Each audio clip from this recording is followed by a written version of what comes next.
नमस्कार दोस्तों, मैं डॉक्टर आर के यादव, आई स्पेशलिस्ट। आज हम एक बहुत ही रेयर लेकिन बहुत ही सीवियर बीमारी के बारे में बात करें। आँखों की ओकुलर इस्चेमिक सिंड्रोम करके एक बीमारी होती है, जिसके अंदर जो हेड को सप्लाई करने वाली कैरोटिड आर्टरी होती है उसमें ग्रेटर देन 90% तक स्टेनोसिस यानी सिकुड़ जाती है।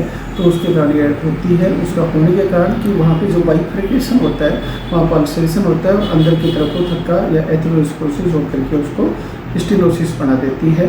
ये मोस्ट कॉमनली जो होती है ओल्ड एज के अंदर होती है। ओल्ड एज में 60 to 90 के बीच में होती है और मोस्ट कॉमनली फीमेल की तुलना में मेल में ज़्यादा होती है।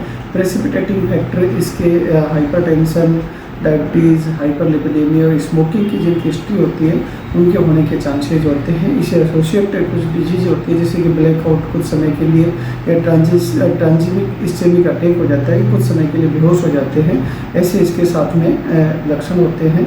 अब इसकी हम बात करें कि मोस्ट कॉमनली जो होती है 80% जो होती है इसके ये ओल्ड एज के अंदर होती है और यूनिलेटरल होती है। ये होती है कि ये बाइलेटरल नहीं होती है, यानी कि एक ही आँख के अंदर होती है। इसके जो साइन सिम्टम्स होते हैं कि इसके अंदर विज़न लॉस होता है, प्रोग्रेसिव विज़न लॉस होता है, जो कुछ वीक से लेकर के कुछ मंथ के अंदर हो जाता है। उसके अलावा इसके अंदर सेकेंडरी जो चीज़ें होती हैं कि उसका न्यूरोवैस्कुलर ग्लूकोमा, कैटरेक्ट का डेवलपमेंट, ये सब होते हैं। लेकिन उसमें अपन सीरियल वाइज बताते हैं कि जो अपना कॉर्निया होता है वो कॉर्निया इडेमा हो जाता है। कॉर्निया के पीछे आइरिस होती है, वो मिड डायलेटेड हो जाती है। बीच में जो एंटीरियर चैम्बर होता है वो धुंधला हो जाता है। पीछे कैटरेक्ट इसके अंदर डेवलप हो जाता है और न्यूरोवैस्कुलर ग्लूकोमा जो सबसे खतरनाक होता है वो भी इसके अंदर डेवलप हो जाता है।